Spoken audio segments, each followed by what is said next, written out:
Welcome back to the channel, guys. This is VIN1788, and this is update number 1 to episode 34 that I did in August of 2025. This is a 2016 083, which is ultra white with LA30 red interior, and it's currently sitting at a dealer auction with a buy it now price of $45,500 with 62,000 miles, 62,370 miles in Plantation, Florida.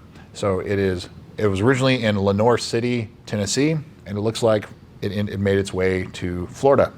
So I'm skipping the production statistics. You can see all that in the previous video.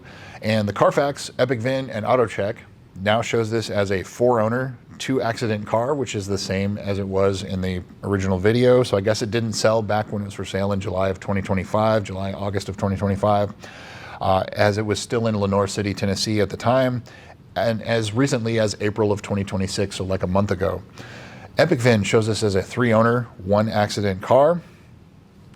AutoCheck shows this as a 2-owner, 2-accident car, with one of them being moderate. So it's definitely the same as it was. Nothing has changed since the previous video. Previous sales, again, look at the previous video, but it was for sale in July of 2025. That's when I did the last video, July or August of 25. And it looks like it got eventually sold to a dealer fairly recently in Florida at like the end of May 2026. So you'll probably see it for sale pretty soon if a dealer takes them up on that at the $45,000, $500 price. So now into the photos. It has a tune on it. I remember seeing that from the previous for sale ad, and it's currently throwing a check engine light because of it. P0157, which is an oxygen sensor. Sometimes that code is related to an exhaust leak, typically between the exhaust manifold or header and the mid pipe. If it has even the slightest bit of leak, it will throw a code. Those secondary oxygen sensors are past where those connect, and so that's why it's looking for a very set value, and if it doesn't get that, it will throw a check engine light, and so that could be what's going on here. You can see very plainly, I talked about it in the previous video too, it has a pretty significant lip on all of the brake rotors. It probably needs at least brake rotors, but probably needs brake pads too.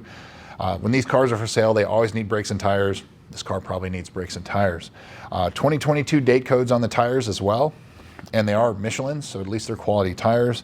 And in the dealer auction information, it shows 6 30-seconds tread remaining. So like 2 30-seconds is bald, 10 30-seconds is new. So it's kind of like right halfway between in the tread life is what it says. And that's not including if it has any wear on the insides of the tires, which it very well could be. Has a few scratches and scrapes that you see throughout the pictures, and there is something going on with the passenger side headlight. I don't know if it's cracked, but if it is cracked, that means there could potentially get moisture inside it, and then the daytime running light gets damaged, and then the LED driver for the headlight gets damaged. So that can get very expensive. Definitely check on that. If you see this car come up for sale, look at that passenger side front headlight closely. I see a little carbon fiber trim delamination. Not a big deal. You can send them off to SMA Fabrication in Florida for a couple $100. He'll refinish them for you. I do see that it has an Apexi exhaust or a mid pipe. I see the label on the underneath photos. It looks pretty clean underneath too, and inside. It does look like a pretty clean car. It has a wrapped roof. I would be concerned with what's underneath there. Definitely remove that, and then either if you want to go back to it, replace it, but remove it, see what's underneath there. The seats, I talked about it before, they needed a good detail. Still haven't been cleaned, so definitely just the seats need a really good cleaning, and it's still lowered as well. So as far as the price goes, $45,500, that's not a bad price for this, but this is gonna be a wholesale price. So you'll probably see it for sale closer to like 50. That's kind of my thoughts on this.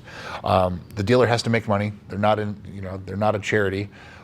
So they have to make some money on this. They have to pay auction fees. They have to pay shipping to whatever dealer, wherever they're located, unless they're really close.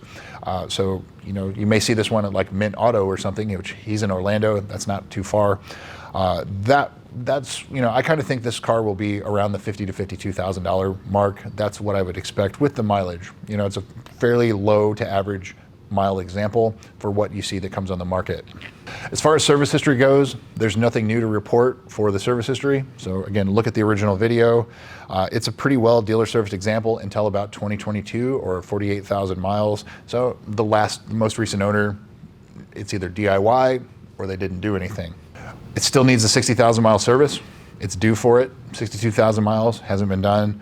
Spark plugs, brake fluid, probably the drive belt, TVD service, transmission service, do the coolant. You know, coolant's not really due until 100,000 miles or 10 years, and this is coming up on that. So it needs some catching up on service. So that brings me to would I buy this car? At the wholesale price, absolutely. This is a pretty good deal at $45,000. So the dealer's got to make some money, so expect to see this car in the upper 40s or lower 50s. That would be where I would expect to see it if you see it on the retail market. But yeah, if you're a dealer, go snag this one. Plantation, Florida, Manheim. That's where it's at. It's VIN 1788. I think it's a decent one, but it just needs some catching up. And hopefully it's not going to be too overpriced if it does go up for retail sale. So that's what I got for you guys. VIN 1788. Thanks again for watching. We'll see you soon.